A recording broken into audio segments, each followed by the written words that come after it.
कोई वस्तु है उसको कितने डिग्री पर रखा गया, 60 डिग्री के एंगल पर क्या किया गया, रखा गया, और दो समतल पृष्ठों के मध्य रखा गया। क्या, दो समतल पृष्ठों के मध्य। अगर मान लो कि मैं कहता हूँ ये क्या है बेटा, समतल पृष्ठ है, राइट, ये क्या है, समतल पृष्ठ है, और ये भी क्या है, एक समतल पृष्ठ है, और इन पृष्ठों के मध्य मैं किसी वस्तु को रखता हूँ, राइट। मान लो कि कोई व्यक्ति है, राइट, इस व्यक्ति को क्या किया, मैंने रख दिया। अब जब रखूंगा तो इसके मध्य जो एंगल बनेगा उस एंगल को मैंने कितना मांगा, 60 डिग्री। 60 डिग्री माना हूँ ना, समझना। इसके बीच कितने डिग्री के एंगल बनेगा, 60, और यहाँ पास भी कितने डिग्री के एंगल बनेगा, 60। अगर ये मैं कहता हूँ किसी वस्तु को दो समतल पृष्ठों के मध्य रखा, किसी वस्तु को दो समतल दर्पणों के मध्य रखा जाए तो इसमें कितनी आकृति बनेगी, आकृति कितनी बनेगी बेटा, कोई बताएगा? ना ना ना, ये ध्यान देना, जब भी किसी वस्तु को दो समतल पृष्ठों के मध्य रखा जाता है तो उसकी आकृति ज्ञात करने के लिए होता है n इक्वल टू, यानी कि प्रतिबिंबों की संख्या equal to 360 by theta minus 1, यानी कि ये 360 है, 360 मैंने लिया, थीटा का स्थान कितने है बेटा, 60 माइनस 1, ये हुआ। अगर मैं इसको काटूं 6 का नम 6, 6 छम 36, तो यहाँ पर 6 माइनस 1 इक्वल टू कितना आएगा, किसी भी दो समतल दर्पणों के मध्य किसी वस्तु को रखा जाए कितने डिग्री पर, 60 डिग्री पर, तो कितने प्रतिबिंब बनेंगे, तो पूछो क्यों? अगर मैं इसी के मध्य कोई एक उत्तल दर्पण क्या करता, उत्तल लेंस क्या करता हूँ, रख देता हूँ, तो ये ध्यान देना, इसकी जो रेखा जो इसमें पड़ेगी बेटा, ध्यान देना, इसमें जो रेखा पड़ेगी इसकी एंगल, हाँ जलाना बेटा, और पीछे जाएंगे, इसमें जो एंगल बनेगा, इनका जो रेखा यहाँ तक आई है, यहाँ से लेकर के यहाँ तक इनका विक्षेप होगा, लेकिन यहाँ से यहाँ तक जो आएगा प्रकाश की किरण, यहाँ से लंबाई, इसकी लंबाई एकदम इक्वली मानी जाएगी। क्या, इक्वली? क्यों बराबर माना जाएगा?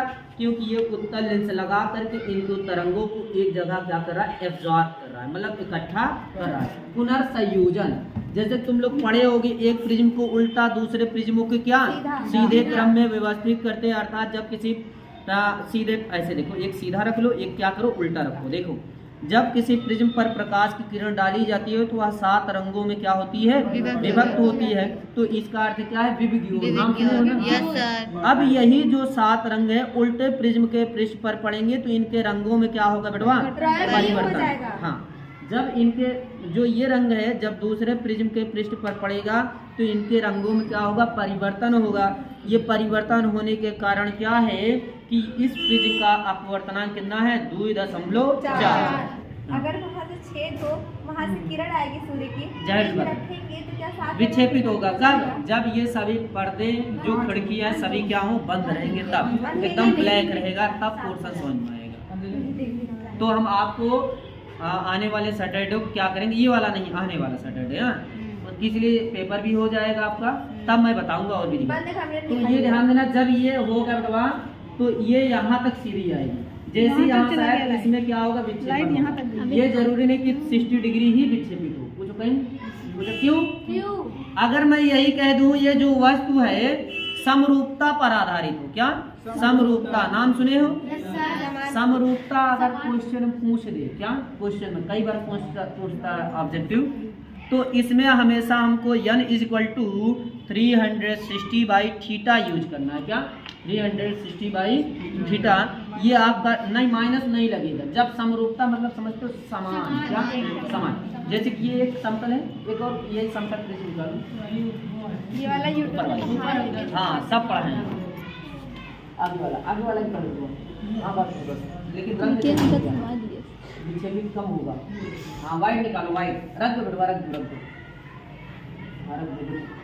वाइट है ना। देखो ये जैसे कि ये भी सेम है, तो यहाँ पर इसको मैंने रखा, राइट, समझना। इसमें कुछ अंतर दिखाई दे रहा, अगर ब्लैक हो मतलब अनेला होता तो और अच्छे तरीके से देखो, ये देखो यहाँ से देखो ये लाइट पड़ रही है, देखो ये सीधा मिल रहा है, सीधा मिलने का क्या कारण है कि दो समतल पृष्ठ, क्या दो समतल पृष्ठ मिल गए तो इनका जो एंगल बनेगा वही एंगल इसका भी बनेगा। समझ रहे हो बेटवा? बेटवा सौरभ, मतलब जब दो समतल पृष्ठ मतलब दो समतल प्रिज्म रखोगे, जब उस पर लाइट डाली जाएगी तो उनकी जो किरण स्टार्टिंग पोर्शन होगा वही एंडिंग पॉइंट भी होगा। जैसे कि मैं एक क्वेश्चन बताता हूँ, ध्यान देना। किसी वस्तु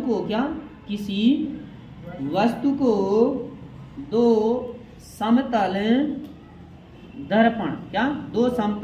दर्पण के मध्य रखा जाता है 40 डिग्री पर, 40 डिग्री पर है, तो इसमें कुल कितनी आकृति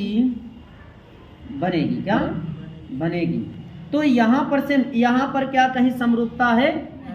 समरूपता रहेगा तो ये ध्यान देना, ये एक प्रिज्म रखना पड़ेगा, मतलब दो समतल प्रिज्म यूज करना पड़ेगा। यहाँ पर आप समतल प्रिज्म है, समतल दर्पण है, तो इसी के आगे ब्रैकेट में लेना क्या? समरूपता। तो क्वेश्चन में आपसे समरूपता पूछेगा, 5 नंबर में ये क्वेश्चन पूछ सकता है बोर्ड में। तो जब ये पूछेगा तो समरूपता कह दिया ना, समरूपता में सिर्फ यही एक सूत्र यूज करना है। 360 है, 360 एंगल कितना बोला है बेटा? 40। ये 0 4 9 26, यानी कितने प्रिज्म बनेंगे? 9। क्यों बना? क्यों 9 बना? देखो तुम लोग जानते हो कि यदि बूंद में लाइट डाली जाए, बूंद समझते हो ना, तो उसमें 7 रंग विभक्त होंगे। क्या 7 रंग क्या होंगे? विभक्त होंगे। इसका देखो कहाँ गया ये और ये 2 पॉइंट थोड़ा विधिवत समझना। 9 और 60 में क्या अंतर है? इसमें पूरा 20 का अंतर है, 20 डिग्री का अंतर है। और जब 20 डिग्री का अंतर होगा बेटवा तो उसका अर्थ है, देखो इसमें अब इसमें जब 2 लगाएंगे ना, इसका कुछ पार्ट अपने मार्ग में क्या होगा? वापस होगा, कुछ आएगा, शेष क्या होगा? परिवर्तित। अगर यही जो वापस हुआ है कुछ दिखाई दे रहा है वापस, ये देखो आ रहा है, ये देखो ये आ रहा है ना, ये देखो आ रहा है ना। अगर यही मैं कहता हूँ, ये देखो लाल लाल दिखाई दे रहा है, हाँ, यदि यही रंग मैं कहता हूँ वापस ना आए, क्या वापस ना आए, तो यहाँ पर जो प्रकाश की मतलब मात्रा है वही यहाँ पर भी तो होगी तब, राइट ना। अगर ये परावर्तन ना होता तो जो प्रकाश का मात्रा यहाँ पर यानी कि जितने डिग्री पर या जितना प्रकाश यहाँ पर है उतना ही यहाँ पर भी होता है। अरे बेवकूफ, पहली बार बोलना चाहे वो एक सेकंड रुके रहना बेटा, ये एक सेकंड बंद करना बेटा। ये जो है ये लाइनिंग होती है, देखो ये लाइनिंग स्टार्टिंग पॉइंट है, देखना थोड़ा, ये देखो ये एक लाइन है और ये एक लाइन है एंडिंग पॉइंट। ये ध्यान देना, ये जो 2 लाइनिंग है इनके बीच का दूरी 1.1 मिलीमीटर। क्या ये देखो इसमें विक्षेपित देखो पॉइंट जो है, इधर अंक डिजिट दिखाई दे रहे हैं नहीं, तो इसके स्टार्टिंग पॉइंट यहाँ से लेना है, क्या स्टार्टिंग पॉइंट। ये देखो इसकी लकीर और इसकी लकीर कहीं मिल रही है? बताओ, मुर्चा खा गया सब। ये देखो ये एक ऐसा बिंदु है जहाँ पर इसकी लंबाई क्या हो रही मिल रही, ये भी और ये भी दिखाई दे रहा है। बढ़ाई जाओ शरीर लेकर ना बेटा, ये आपका ओम के नियम पर क्या होता है? लागू होता है। जैसे कि आप लोग जानते हो कि ओम का नियम सन 1826 या 27 ईस्वी में 28 ईस्वी में क्या किया था? लागू किया गया था, राइट ना। उनका यह सिद्धांत था कि यदि वे भौतिक राशि जिनकी लंबाई व चौड़ाई व ऊंचाई परिवर्तित ना हो, विभवांतर व धारा का मान क्या हो? नियत हो, उन्हें क्या कहते हैं? ओम का नियम कहते हैं। जो आप जानते हो V प्रोपोर्शनल I, जानते हो ना, V प्रोपोर्शनल I, उसी के अकॉर्डिंग ये कार्य करता है। ये देखो आपका ये अगर A जिसमें लिखा रहेगा, ध्यान देना, ये आपका जो A है बेटवा, ये आपका A अगर लिखा है तो उसको आमीटर बोलेंगे, क्या आमीटर। अगर वोल्ट लिखा है, क्या वोल्ट लिखा है बेटा, तो उसको हम लोग क्या कहेंगे? Volt meter. अब ये आपका धारा नियंत्रक है जो धाराओं क्या करेगा? नियंत्रित करेगा। और ये आपकी चाबी है कि जिसको हम बोलते हैं, एक इसमें लगाना है और इसको लगाने के बाद इनमें क्या होगा? विक्षेप होगा, लेकिन इनको भी एक प्लस के साथ जोड़ना पड़ेगा, एक माइनस के साथ। जैसे ही क्या होगा? ये जुड़ेगा तो ये ध्यान दे, जैसे कि मैंने अभी कहा कि वोल्ट व धारा क्या होगा? नियत होगा। जितना मान इसमें होगा उतना ही मान इसमें भी होगा। तो हम लोग किसी दिन ले आएंगे मटेरियल को, उसको चेक करेंगे इसके साथ। हाँ, इसमें ये बैटरी क्या है, डाउन है। मेन रीजन यही है, बैटरी की वजह से क्या है, ये नहीं चल पा रहा है, विक्षेपित नहीं हो पा रहा है। मैं एक बार नहीं कई बार बच्चों इसको चेक करने का प्रयास किया, नहीं हो पा रहा है। क्या पता यही सब डैमेज है। इसमें कुछ फॉल्टिंग पॉइंट होगा। हाँ